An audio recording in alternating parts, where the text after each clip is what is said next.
All right, welcome back, everybody, to another episode of the Gadfly. I'm your host, David Rich. A very special and exciting topic tonight. Very excited about this. We have our host, Jake Hansbury, who is the national chairman of the White Panther Party. Thanks for coming on, Jake. How are Of course. Thank you for having me on, and I'm doing absolutely awesome. you? Good. So we were just chatting before the show started, and I can already tell we have a lot to talk about. This might be something we might have to do more than once. So this is definitely right up my alley. I love this conversation, this topic. It's dear to me. I am also I have a show from the Illinois Green Party on Mondays, which is very socialist leaning, for sure, very leftist, first of all. And so this very topic about the White Panthers, the Black Panthers, Marxism, that sort of thing is all very dear to me. So why don't we start off by telling? Because one thing I realized is that I didn't even hear of the White Panthers until like last year, like I told you before the show. And what I'm finding out when I bring it up to other people is that very few people have heard of it, of the organization. It turns out it started in the 1960s, along with as a reaction with, not to, as a reaction with the Black Panthers. So why don't you give us a little bit of a history lesson here on the White Panthers? All right. So, 1968, Huey P. Newton is giving an interview with, forget the broadcaster's name. It's not all that important, but the broadcaster asks him, you know, it's a question along the lines of, there are a lot of white folks out here who they want to be able to help the movement. They want to be able to join your party. They want to contribute to the cause, all these different things. And they want to replicate some of the programs that your party offers. Uh, but the Black Panther Party is exclusive to black people. So what can these people do? And Huey Newton, he responded by saying that white people should form a White Panther Party. Um, and so uh, going forward, when they went to campuses, when they went into white communities, um, they would often be selling little red books to sustain their survival programs. Whenever white people came and asked what they could do for the party, he suggested this to them. And this falls along the lines of the party ideology at the time and currently, which is revolutionary intercommunalism. It's the idea that in a world with empires, nations can't really claim to be sovereign. So they were originally black nationalists, um, but then they recognized that other countries in Africa, even here in the US, because you could make the argument that there are countries here, they're just not recognized, and so they're not sovereign. So all these different countries with their cultures and economies and their governments were being toppled, including in the US through COINTELPRO and other operations. So the Black Panther Party moved their position from black nationalism to internationalism, ran into a very similar problem, and so adopted a new theory developed by Huey Newton called revolutionary intercommunalism, which is to say that there aren't really nations anymore, but there are communities. Those communities exist regardless of nations, and they don't need to be recognized as sovereign. So we want to essentially revolutionize, bring class consciousness to all the various oppressed communities of the world. And it doesn't matter if they're, poor whites living, in the suburbs of a city, or if they're, black and Latino children living in favelas in Brazil. It doesn't matter. They're oppressed in various ways by imperial capitalism. So that was the justification for telling these white comrades to form a White Panther Party. It's essentially a vanguard within an oppressed community. And this ideology, to give it short uh, a short name, is called Pantherism. Okay, Panthers. That's cool. Yeah. So yeah. At the end of the day, it's anti-capitalist, it's anti-state. The ideology, Marxist ideology, and the Black Panthers is rooted in Marxism, and therefore so is the White Panther, right? Oh, absolutely. Yeah. If you look back at the original writings of White Panther members, which, by the way, the first chapter was started in Ann Arbor, Michigan, by John Sinclair and Lenny Sinclair, Pun Kwamandon, um, they are all about Marxism, Leninism, and Maoism. There's a book called Guitar Army by John Sinclair. He talks all about all kinds of very interesting organizing methods and also the history of the White Panther Party, as well as the MC5, which is the rock band that he managed and propagated the White Panther Party's message. It's all in there. It's all about Marxism. It talks about class struggle being the driving force in history. It talks about the struggle between the proletariat, the bourgeoisie. It talks about the struggles that go forward after a revolution. All these different things that are wildly important to Panthers in general. Yeah, and MC5, just in case nobody knows who they are, because everybody thinks the Sex Pistols started rock and roll. I mean, punk rock. It was actually MC5 and the Stooges. So anyway, punk rock started in Detroit. Thank you. So that's just a very cool overlap, which I just found out about today. I think that's a very, very cool connection. Just for my own personal sake, I thought it was cool. That's very cool. So tell us about John Sinclair, because I know that he was kind of at the forefront of the White Panthers and got into some hot water with the government for a while. Yeah. So within a year of the founding of the party, Pun Kwamandon and John Sinclair were indicted on allegations that they helped bomb a CIA office, which was conveniently located on the campus of the University of Michigan. And, of course, John had nothing to do with this. I haven't read much about Pun's involvement, but I don't think he was very much involved either. This really just was kind of a ploy to get the party leadership in prison. But it didn't really start there. It started with John being arrested for attempting to sell 2 joints to an undercover FBI agent. And when they couldn't stick that charge on him, which, by the way, led to the decriminalization of marijuana in the state of Michigan, that trial itself, yes. And then, which was a huge win for the marijuana movement, because this took place in the 60s. I had no idea. You're talking about an environment where drugs are completely demonized. People who use drugs they're seen as devils and all these different things. Yeah. So a huge win right there. But when they couldn't stick the charge, they attempted to connect him to the CIA office bombing, and they wanted to put him in jail for 10 years.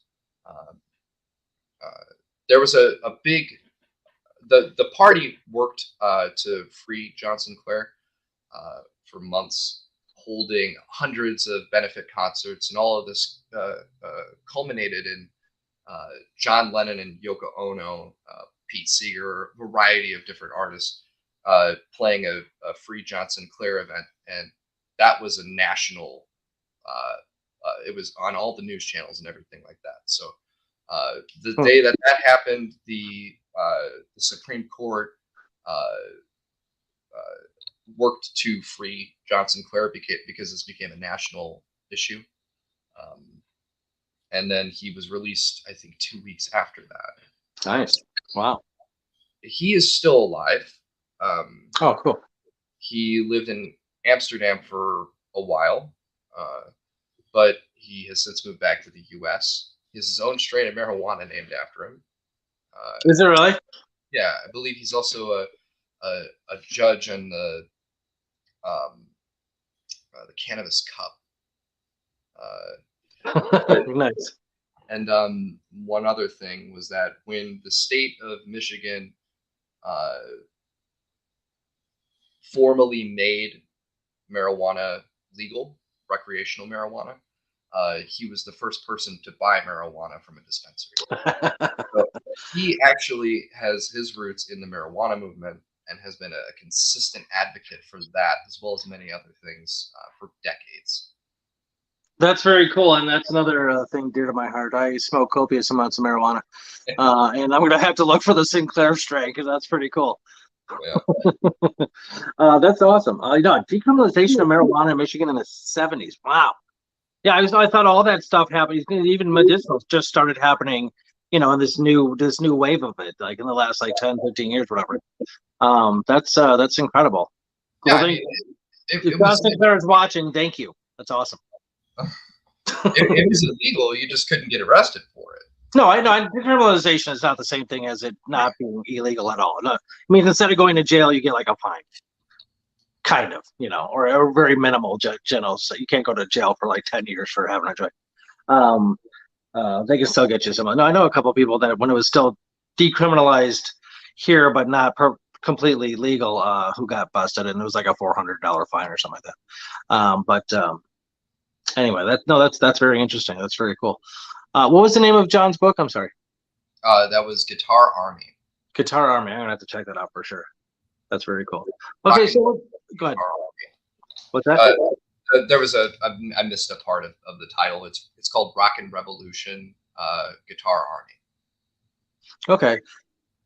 Very cool. So with the Marxist ideology pervading both the Black and White Panther parties,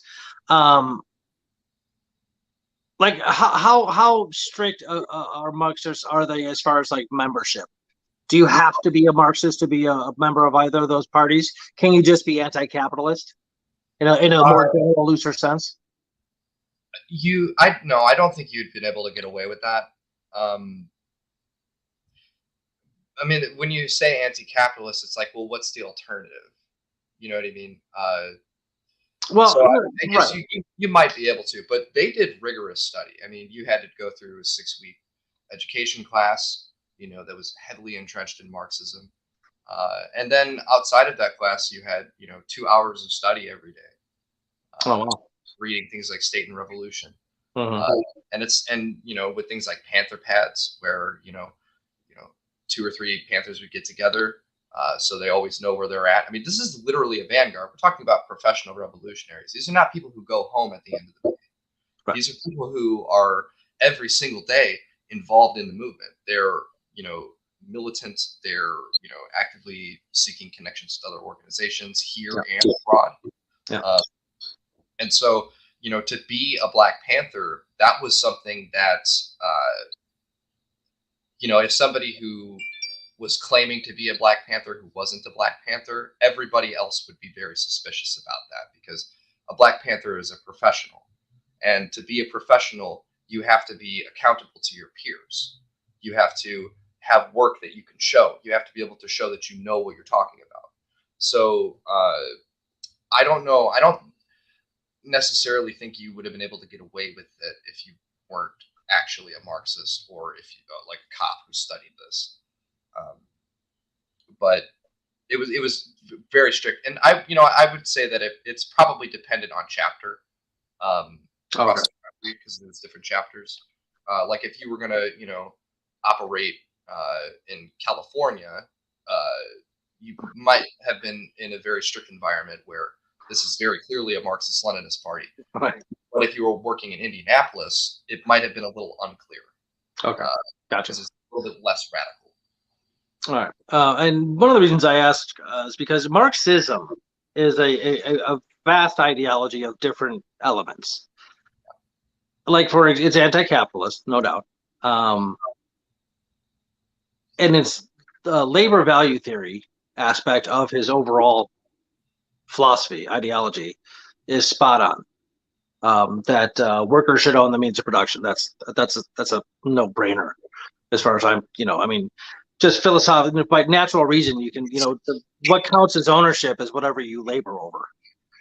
That's really one of your body and whatever you labor over seems to be the only two things that you can claim objectively as yours. But like his dialectical materialism, I'm not buying it. Might I ask why? Because I think materialism is false.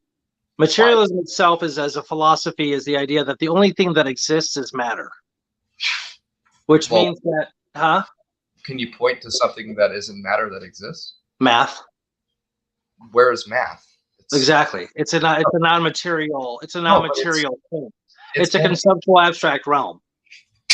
where's the conceptual where are you Like, conceiving? you get to it in the mind. Yeah, and what is your mind made out of? Like, we can always tie this back to what's there, right? Math wouldn't exist if minds didn't exist. I would disagree with that too. Okay, well, where is it then? It's an abstract realm. The only access to it is through the mind. And we're getting a little more philosophical than I wanted to. But my point is that the Marxism is made up of different elements and so on and so forth. The unraveling of history over time. It was during a time of very scientific, mechanistic thinking of nature. Instead of like nature being organic and very non-linear, it was a very linear way of thinking. No. I disagree. Okay, go ahead. Okay. So one of the things that's encouraged, if you actually take a class in dialectical materialism, especially, and I'm not talking about like a Western institution. Like if you go to like Vietnam or China and you take a class in dialectical materialism, one of the first things that you learn is not to think linearly. That is a false way of viewing dialectical materialism. When you use dialectical materialism, you think about things in their totality. You think about the parts of something, and you think about the whole of the thing, and you think about the parts, or I'm sorry, you think about the whole being greater than the sum of the parts. So there's an interconnected. It's very interconnected when we talk about this. Well, that's yeah. Serious dialecticians are they're not thinking linearly. They're thinking about a whole bunch of different contradictions and how those contradictions are heightened, resolved, or lessened, I guess is a proper term to use here. So, and one contradiction could become greater than another. And these contradictions depend on whatever specific thing you're looking at. So I mean, it's more complex than just A plus B equals C. It's right. More than that. Okay, that's very cool. But that was going to be my next point about like the dialectic part of dialectical materialism is that he seems to, first of all, the dialectical comes from Hegel, who was not a materialist. And his famous thing about the dialectic is it's thesis, antithesis, synthesis. You have A, you have not A, they get together and they form B, which means it's not B, and then they get together and form C, and so on. Well, it seems to be like he's condoning that contradictions are actually real things, that they actually happen. And the very definition of that which is false and then that which is impossible is that which is contradictory. Well, I'm not really sure what point I don't have a degree in philosophy. Okay, so, and we're getting way too philosophical. Okay, let's. Well, right. No, I focus on things that are concrete. Okay. So, like, if you're talking about contradictions not being real, well, let's take a contradiction. A war. A war is a contradiction. You have two motions that oppose each other, right? They're in contradiction with each other. The motion is the troops on the ground, the armaments, the logistics chain, the chain of command, all these different things, real people, buildings, institutions, planes, aircraft, whatever it is that's in this motion, right? There's one motion that is opposed to another, and they're in contradiction. And that contradiction in, the majority of the struggle of history has to do with class. So you take the Cold War, you got people's republics. These are republics run by a proletarian class, right? They're necessarily in contradiction with a bourgeois republic run by the bourgeois class, right? And that's why you see tanks and planes and bombers armed up against each other, because there's a contradiction there. So that's what he's talking about whenever we're talking about contradictions. It's never really this like abstract thing. We're talking about something that's material.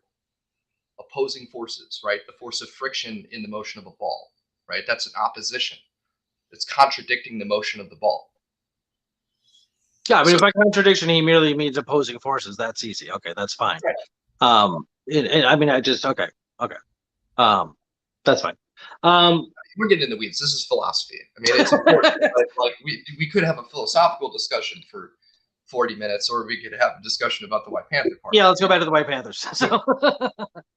So one of the cool things about the Black Panthers, amongst many things, is that they actually had a lot of social outreach, community outreach. They had after school places for kids to go, and they would like help. They had soup kitchens, and they were very communal and charitable in that regard. Were the White Panthers a big doing that same thing? Absolutely. Yeah. In Ann Arbor, Michigan, they had smoke-ins where they would go to a legislative building and then just all collectively light up a joint. They would have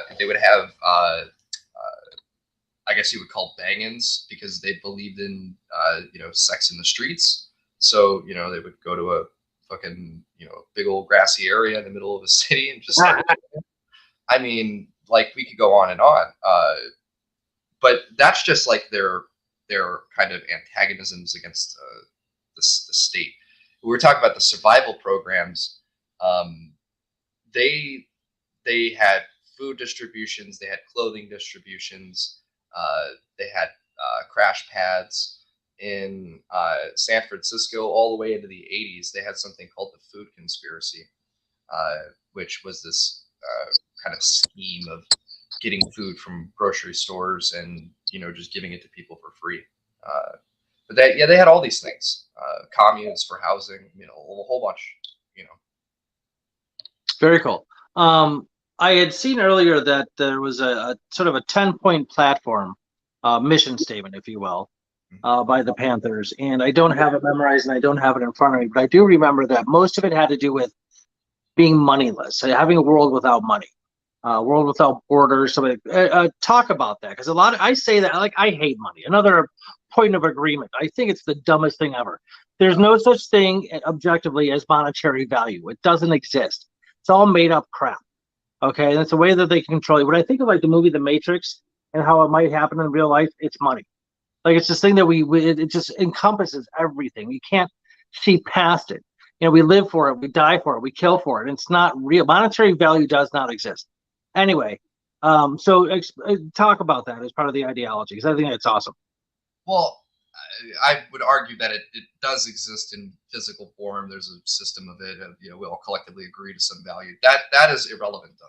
The problem with money, this could be a philosophical question. Very likely is. I mean, the quality of work that somebody performs necessarily being tied to a market seems to me to be a problem, right? Because if everybody put forward their best effort when performing whatever task it is, not tied to a market, they would have no incentive to produce like lower quality work. You know what I mean? Like if you're not getting paid the full value of your labor, which you never are under a capitalist system, which is going to be my next point, you're never going to produce like a painter is never going to like produce something with the aesthetic value of like and I guess historical value over time as like the Mona Lisa if they're only being paid like $20, right? Right. Unless they have some other motivating factor, which is obviously not tied to the market, right? When we start to commodify everything, which is what capitalists have done, commodify human beings and this stems out of the slave economy. It's a vestige, paying for people because that's what you're doing, right? When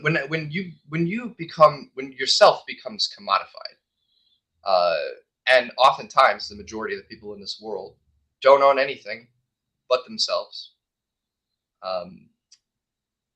You're put into a position where you're a capitalist of your own body. Whereas everybody else who does own something, specifically things that have to do with the economic base, so like a business, when all these other people, very small percentage of them own these businesses, and all of us are fucking buying our bodies so that we can work these machines that we don't own, that we don't get to use any of the things that they produce. The alienation of labor, right? Exactly. People become alienated. That creates a motion of revolt, right? That automatically, capitalism brings about the seeds of its own demise. Yeah, it builds the very movement that contradicts itself. And that is why revolution is scientific. It's bound to happen. It's almost fatalistic. I wouldn't go that far because we have to build it There has to be some kind of pressure for us. We have to do the work, right? But it builds the seeds of its own demise. And there's a reason for that, and it has exactly everything to do with the fact that you don't own the profit, and all you own is your body under that system. Right. Yeah. No, profit itself is a form of theft. Have you heard of Richard Wolff? I have. Yeah, he's a contemporary Marxist economist here in America and a very intelligent man. You Yeah. can find a lot of his stuff on YouTube. He and Noam Chomsky got together, and it just created a very formidable duo for sure. Yeah, profit is theft, and that it's the unpaid wages of labor that the owners are just taking for themselves. I have some friends that own businesses, and I'm constantly in their face over like, you need to take these what you call profits and put it back in the business and give it to your labor. It's just ridiculous. Yeah. It's just, and but I don't know why you think it's yours in the first place. You said you built it. I can understand that you started the company, but at some point, all of that was paid for. Your time was paid for, and after that, now you have all your employees running it, and you're kicking back and just collecting all this money. No, Right. that's not. Every dollar that you don't produce, yet you control the use of, that's a dollar that's stolen. Right. You know what I mean? All these people working in a McDonald's, I mean, the money doesn't come out of thin air, right? Like they have to do some task to get the money in the bank account, and they get paid pennies in comparison to it. Yeah. And so that all that money, so each person that you drop out of that enterprise affects directly your profit, and there's a reason for that. The reason that there's a direct, I don't know if that would be considered a proportion or whatever. The reason why there's a direct effect from the number of employees you have and the amount of profit you have is because the people produce the profit. Right. But this government, which is controlled by people who own businesses, I mean, either directly or indirectly, because even politics is commodified, right? The ballot's commodified. Mm-hmm. They get to make it legal. Yeah, no, they're right. No, the corporate, yeah, I know, like right now, like Biden's like saying we're going after the Russian oligarchs and stuff like that because they control all the money. You think that this isn't an oligarchy here in America? You're out of your mind. With the lobbying interest and everything, they might not be a single individual or rich family, but a lot of it is the rich families, the Rockefellers and so on, and a lot of it's corporations that are giving these politicians money to protect their own interests. 100% that's happening. That's what an oligarchy is. I mean, in a country that has been near fully commodified, who do you think has the more power over the democratic system? Somebody who has no money and one vote, or somebody who has billions of dollars in one vote? Right. Well, sure, they can use that one vote, but the thing that's more valuable to them when it comes to politics and the economy is the money. Right. They can buy votes. They can put somebody in power. Here's the thing. Not only could they theoretically buy votes, but they actually put the person on the ballot, which is anybody who can put the person on the ballot has more power than the people who can vote, and that if that's all they can do. You know what I'm saying? Yeah, absolutely. No, absolutely. No, it's great. It's crazy. No, the Koch brothers did it. The two libertarian freaks. Yeah, no, I mean it happens all the time. Yeah, it happens all the time. And then with what was it called? United. The hell was it called? And their power lasts long after somebody leaves office too, right? Oh, absolutely, because they set laws that's never lost. Yeah, they set laws and standards and apply and establish methods and so on that last a lot longer than 4 to 8 years, for sure. Absolutely.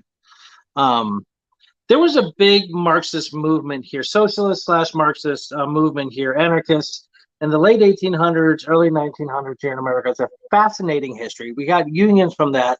We got labor rights from it. That's why children don't have to work anymore in sweatshops. This country doesn't even understand how much it owes to that movement, the labor movement, as far as like the standards of living, education, and humanity that we have now as far as labor goes. Could you speak to that at all about as far as like being a White Panther? Like, in what ways are you trying to get that back? Well, Panther parties, I mean, this is true of any Panther party, especially the ones who follow the original line, revolutionary intercommunalism.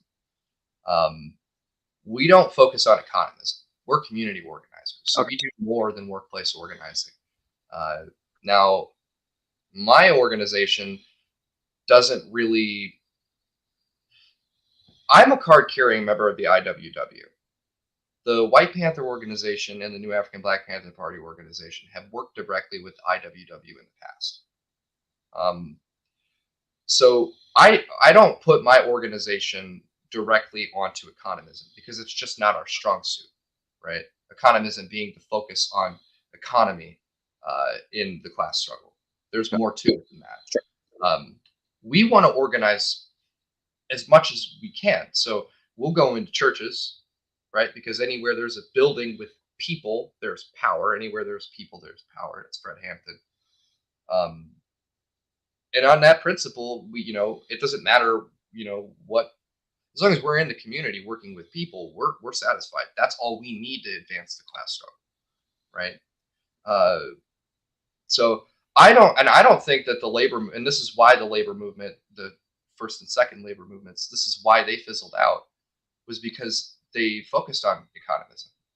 There wasn't as much mobilizing the churches and mobilizing, in fact, a lot of these, especially in the IWW, there was a lot of anti religious overtones. Yeah, sure. And this comes out of the movement at the time, being heavily anti religion. And it's like I said, it's not just that, because like it's in the schools. You want to organize students, you want to organize teachers, you know, uh, Mhm. you want to organize service workers, people who aren't just industrial workers. You want to organize the lumpen proletariat, people in prisons, gangs. Um, and I will give the IWW the credit now that it has a heavy prison abolition philosophy to the point, and it always has, but it puts that into practice now more than it really did in the past. In the past, they would try to fill the jails or something like that, right, or try to get their organizers out of jail, and they did that because they didn't support prisons and all this stuff. Well, now they're actually in the prisons. They're trying to make prisoners unions, right, because these people are actually slaves, right? Oh, 100%. You look at the amendments that we have in this Amendment country. 13. The first sentence, frees the slaves in air quotes. Keep reading. Right, exactly. It's telling you that slavery is abolished under the condition of imprisonment. Uh, so now you've got people who are making license plates, making Nikes. I mean, literally every fucking thing you can imagine. Yeah. Right, being produced for pennies, and this is labor that capitalists cannot refuse. Right, this is why the South fought against the North. Right, they did not want to lose their labor pool, and they did not want to have to pay white workers, to come in and work those fields, which is kind of that's cognitive dissonance, if you ask me. Oh yeah. Oh, absolutely. Absolutely is. No, it's crazy. Even under a racist. And so, I give the IWW the credit. They're not just focused on economism anymore. They're in all kinds of aspects of life. They do have that one principle though, where they're not necessarily in the churches, because that doesn't really. I mean, a church or a preacher or a priest, whatever, right? They're getting a paycheck, right? They're making some kind of money, Yeah. right? They are tied to the market, right? Mhm. But the people don't necessarily have to pay to use that service unless they're going to see Joel Osteen. You know what I mean? So it's like, Nice reference. well, you see what I'm saying, though. Oh, right? absolutely. Yeah, he's a real winner, isn't he? There's parts of the community that are untapped, and that's what Panthers do. They'll organize a labor union if they have to, right? They'll do it if that's what they want to do. They'll do it principally if it's the primary contradiction in their area, right? If the wage gap or uh, safety regulations or the contradiction between people who own things and people who don't own things, if those are the primary things happening in their community, as opposed to like dilapidated housing or a food insecurity, they're going to tackle that issue. You know, that's on a lower rung of our list of things to do when we analyze the material conditions of whatever area we're in. Right. So to answer, I should have answered it shortly. We're No, more that's right. organizers than economists. No, that's interesting. I didn't know that they're focusing on something other than just directly the economics of things. Because yeah, no, it is more pervasive than just that. There's more, socio-political, economics is our three major categories of being a human being, but getting down to the grassroots level is probably the better way to do it, and community organizing, like you're saying, and that kind of thing. What you guys are doing. However, I wanted to ask you. No, I just grabbed my thought. Oh yeah. I don't know what it was like in the '60s. Obviously, you had probably an upswing of tolerance concerning the LGBTQ lifestyle back then. Obviously, it's more so now. But as we were talking before the show, how our culture and tradition can kind of seep its way into even innovative and newer ideologies. I know that as far as I understand it, in Russia, homosexuality is still illegal, and that kind of thing. Where do the Panthers stand on those more, if you will, newer missions? Well, absolutely in favor of Okay. Of homosexuality, transgender people. Yeah. Their lives are valid. Their pronouns are valid.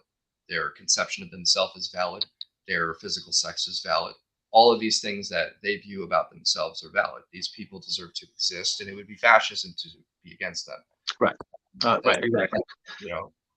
And that seems obvious to me as well. Even as a kid, I never understood why people had a problem with homosexuality. I never understood what the problem was, other than the fact that they were just, you're just being an asshole. But yeah, you have I know that Castro, when he first came to power, condemned it, but then later he said it was fine, that it was natural, that kind of thing. But like we said, tradition can kind of perturb ideological thinking, and for sure, no doubt, there's no doubt. And I remember when I first heard that Putin or the parliament in Russia did something about making homosexuality more illegal or legal in a different way or whatever they did, rebooted the law, whatever. It just broke my heart, because I'm like, you don't even understand what you stand for. I've heard of unions in America. I don't know about it anymore, but I know a female friend of mine tried to get a job through a union in the '70s, but they weren't hiring women. I'm like, what? It's like, that totally escapes me. I have something to say about that. It doesn't matter if they have policies that say we don't discriminate along at whatever line, right? Because this is a boys' club, right? A union has to do with people who know each other, networking. That's necessarily what it is, right? And so who knows each other in the union, right? A bunch of people who look exactly the fucking same. Exactly. That's why they get staffed with predominantly that kind of person. Interesting. So they don't need to. They can accept or deny whoever they want, right? Unless there's some explicit qualification. And if there is, they will do the bare minimum to meet it. They can put whoever they want into the union. They can accept whoever they want. Right. Oh, absolutely. Absolutely. Okay. So I remember as a kid, it's a vague memory of watching a movie about the Black Panthers, and it did not show them in a favorable light. It made them out to be like domestic terrorists. Yeah. And I remember there was one scene where there was a African American cop talking to a Black Panther member about how somebody in the Black Panthers supposedly shot and killed a cop. Right. And the cop, the African American cop was super pissed, obviously. And I remember what the Black Panther member said sticks to me to this day, and I actually use it when I talk to people. When you oppress people, it costs. And I was like, wow, that's of course it does. You don't get to just oppress people and fucking get away with it. Yeah. Okay, you don't get to well, we're the government. I don't give a fuck who you are. Okay, you don't get to treat people like this. Now I'm getting angry because I hate cops so much. I do research on cops just hours a week, every week for 2 years, and all the shit that they get away with. Wait, who the hell decided it's okay for them to physically accost and grab somebody just out of a mere suspicion? Fuck you. Right. What would happen to you if you did that to them? Well, exactly. I would go to jail. You know, Exactly. Where's the people's jail, right? Where's the people's army? Where's the people's police, right? This is exactly what we fucking need. thank you. This is what I want to get to. Let's talk about the revolutionary part of it. I've seen, the Black Panthers were not pacifists, as far as I know, right? Oh, absolutely not. Okay, so let's talk about that, the military side of it, if you will, if you don't mind, as safely as you think it is okay to talk about it, or however what you want to. We're talking about a previous movement. I feel like it's pretty safe. I mean, okay, cool. Well, I mean, I can tell you the what I would argue is the two things that are the height of the militant power of the original movement, right? I mean, the fact that in their heyday they had 15,000 members, right? Every single member was armed. Every single member had ammunition. Nice. Multiply 15,000 by like 3, because I'm sure they all had multiple firearms. Sure. Right? Multiply, I don't know, a couple hundred rounds of ammunition per person by 15,000. You get actually a considerable amount of firearms, right? That is when you talk about motion and material things, right? That contributes to a motion of revolution, and it heightens it, right? Because every quantitative change that happens in some motion leads to a qualitative leap in that motion, right?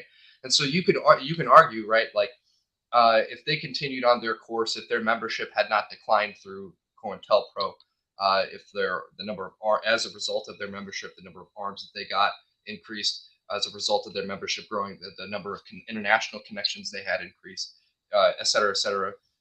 The motion of arms trafficking, international arms trafficking, right, eventually leads to a qualitative change where you don't have people just walking around with revolvers anymore, in a shotgun, pump action shotgun. No, now you got somebody who's actually got an AK-47. Right. You got somebody who's actually got like an artillery piece in the back of the fucking building, right? So there's a qualitative change that would have happened if they increased their militancy. Now the thing is that even though this was the 1960s and there were millions of students and other people who were mobilized for a variety of reasons, the conditions in this country were not sufficient enough to warrant the militancy that they had, right? The militancy was a direct result of the Vietnam War, right? Anti-war activists got militant, which sounds contradictory. It does sound a bit ironic, yes, but right. But it has to do with class, because these are class conscious people, right? They recognize that the only just war is the class war, right? So at least the only just war that they support from their class perspective is the class war. So they find it justified to build Molotov cocktails and bomb a selective service office and bomb the CIA office and fucking do all this shit, right? That is a level of militancy right there, right? It's heightened, right? And these are random acts. These are people who were in a crowd, just thought, you know what? I'm so angry, I'm doing this, right? Nobody told them to do that. They just went out and did that, right? But the lack of organization, right? The fact that these random acts are happening not in a coordinated fashion, and there is not a vanguard leading these millions of people actively, and there is not already the means being developed to actually go into an open conflict, means that the militancy that was espoused rhetorically and ideologically by the Black Panther Party of its day was not warranted. They were not ready for that. And it's one of the main reasons why the FBI was able to crack that down on them so hard. They didn't have things like counterintelligence going on. They didn't have things like a government and a territory and factories building munitions, right? They didn't develop the dual power necessary for that level of militancy to be warranted.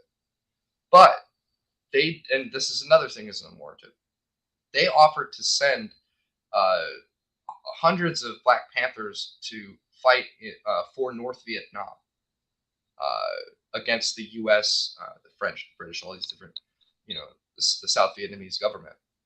I believe that was the height of the military rhetoric that was coming out of the party, was when Huey Newton gave an interview pledging hundreds of Panthers to the North Vietnamese government. Wow. So they went over there and fought? Oh no, they didn't. That it never materialized. Okay. Yeah. Wow. Yeah, I guess that would probably piss off a lot of people back then. Um, Right? If Big COINTELPRO would crack down, they were already considered the most violent and dangerous group in the country. You know, they were. But they came back. Yeah, you called it something a little bit different than just the Black Panthers earlier. You said something new. Help me out here. oh, the new African Black Panther Party. That's it. Tell us about that. So, well, I'm not a representative of the new African Black Panther Party. I Oh, represent the Black Panther Party, so I won't speak too much about its history, but I can give you a little summary. okay. It was started as a prison. Well, before that, it was a reading group, just prisoners getting together, reading various things. Some of them read, really liberal stuff. Some of them read religious stuff, etc. Right. Well, some of these prisoners started reading people like Marx and Lenin and Mao. They split off from that reading group and formed the the New African Black Panther Party prison chapter, and that was in 2005. And it has since come out of the prisons. There are chapters outside of the prisons. Okay, so that's how we have the new version of the Black Panther Party, if you will. Yeah. Okay. We follow the original line of the party, unlike many of the other Panther organizations that you see out here now, which follow Black nationalist lines and cultural nationalist lines and all these different things. So. Oh, okay, cool. So tell us about your chapter of the White Panthers. Where are you, Indiana? Is that right? Well, I'm the national chairman. Right. So Oh, all so the you okay, right. right. Now I primarily focus on the Indiana chapter because that's where I live, and that's where the central nucleus of the party is. That's where we have the most people. Okay. And so how many chapters are there? There's three. There's three across the nation? Yeah. And if somebody wanted to Arguably four. But arguably okay. one is pending. If somebody wanted to say either A, start a chapter on their own, or B, not on their own, just wanted to start a chapter, or B, join one, how would they go about doing that? Contacting me. Okay. And just is there a website? Do you have an email address? Or the New African Black Panther Party. Yeah, we have a Facebook page. It's called White Panther Party, and it's you'll see it. It's like a little red symbol with a panther on it. Our banner is a Rainbow Coalition flag with a hammer and sickle. Okay, right on. Talk about the alliance, the connection with the Rainbow Coalition, because that's very interesting. So I mean, obviously, I hope your viewers know about the original Rainbow Coalition. As do I. Right. Fred Hampton, Chicago, 1960s. Right, brings together the rednecks and the Puerto Ricans and the Black Panthers, and they come together and they form a coalition of intercommunal vanguards. Right, these are all formerly Marxist-Leninist parties. Right, made up of proletariats. The idea being so the empire tries to divide the working class through things like homophobia, racism, all these different things, right? It makes it easier to keep people down. We're going to cross the racial division because our problems are actually similar once we start talking about it. Sure. So that same concept is being employed now, right? Mm-hmm. We've taken it to a higher stage. We have it's called the Second Rainbow Coalition. White Panther Party is a co-founding organization to that. There are about 8 or 9 different organizations: white, black, indigenous, brown, Asian, all kinds of different groups here. All Marxist-Leninist vanguards. We've taken this to a higher level. The Rainbow Coalition, right, existed in Chicago primarily. Right, now there were other Rainbow Coalitions that existed at this time. They didn't call it that. Right, and it wasn't backed by revolutionary intercommunalism. This is when you put revolutionary communalism into practice. This is what you get. You get the concept of the rainbow. So we have made a national Rainbow Coalition. It's just called the Second Rainbow Coalition. But it's not just focused on Chicago. It's a nationwide thing. We have organizations all over the country. And like I said, I have representatives there. I am one of the representatives, and we're a co-founding organization. Very cool. Very cool. Does that position keep you pretty busy? Yeah, it can. I mean, we meet regularly, so it can be busy. Yeah.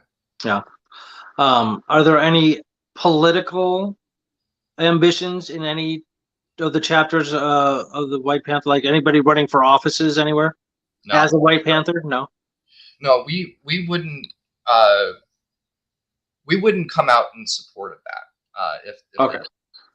like Bobby Seale, for example, is a co-founder of the original Black Panther Party. Yeah. He took the California chapter in a specific direction and had to do with reformism. They ran Bobby Seale as a candidate. I think it was for mayor. And that isn't our. We don't think that reform is going to lead to any kind of substantial change. Right. So we don't really have anybody aspiring for positions of power in an enemy government, because that's what we consider it. No, well, that's a perfect way to say it. I mean, yeah, why would I want to work with the enemy? I understand that 100%. That's very cool. We only have a few minutes left here. Anything you want to plug? Any way that we can help you guys out? I mean, I know that there are a lot of people who would like to support you. And again, I don't think that I can't imagine some of them being Marxists. But anyway, for like people not entirely devoted to the ideology, but can still help out at all? Yeah, so we have a mass-based organization. It's called the UPM, United Panther Movement, and it's based on programmatic unity, not ideological unity. So to be a member of the White Panther Party or the New African Black Panther Party, you have to be in ideological unity with the party. You have to be a Marxist-Leninist Maoist. You have to read those things, digest them, be able to explain them, put it into practice. And that's because that's the vanguard. But we have a mass-based organization too, for everything from, like we were talking about earlier, labor unions to churches, right? These are people who could have conservatives in them, but as long as they agree with the 10-point program of the New African Black Panther Party or the White Panther Party, they can be in the UPM. So there is a way that people can contribute to the movement without being a Marxist-Leninist. As far as things like financial support go, we don't really have anything set up for that as far as like bank accounts or PayPals or Patreons. We try to do our work without connecting it to currency. Oftentimes you have to. Sure. But when that happens, we usually do it out of our own pocket. Not to say that we wouldn't accept that kind of help, because it does help where it counts. No, I 100% does. So as far as that goes, I mean, I'd rather people donate food and clothes than money. Sure. But if some donation is the route that you would like to go down, like I said, you could contact me or anybody in the New African Black Panther Party through the Facebook page, which is just called White Panther Party. White Panther Party, yeah. White Panther Party. Okay, very cool. I'm gonna check that. UPM. What's that? I think it's White Panther Party official. Okay. Yeah, it's White Panther Party. Okay, cool. I think I saw it earlier today when I was looking up your name. Yeah, that's very cool, because I know, talking again, I was really excited about this interview. Again, this stuff is right up my alley. And I was talking to some people, and they're like, "Oh, how do you get involved in something like that?" And I can tell, the two people I'm thinking of right now, I assure you that they don't even know what Marxism is. So I can let them know that there's a UPM aspect of the movement, and that's very cool, and myself included. Being very sympathetic to a lot of things you're saying, but philosophically not on the exact same page as Marxism, but still want to help, because I think it's an admirable and noble thing you guys are doing, for sure. All right, well, we're at the end, my friend. Thank you so much for coming on the show. This is great. And I have a lot more thoughts and ideas and questions and stuff like that, so I would love to have you on again. I'm all for it. Do you know Nick Thomas? Nick Thomas. No. BAP, Black Alliance for Peace. I don't know. Okay, well, he's in the Black Alliance for Peace. I've had him on my Illinois Green Party show, and I'm a part of that as well. BAP as a non-black member, obviously. And he said, "Let me know when you have Jake on the show." So he seemed to know at least who you are. So I may have just spaced him. There's a lot of people that I've met out. 100%. I get you. And yeah, for sure. All right. Well, again, take care, and let me know if I can be of any help whatsoever. Ladies and gentlemen, thank you for tuning to the Grant Line. I'm your host, David Rich, and always remember, if it can be destroyed by the truth, it should be. All right. Take care. All power. All power.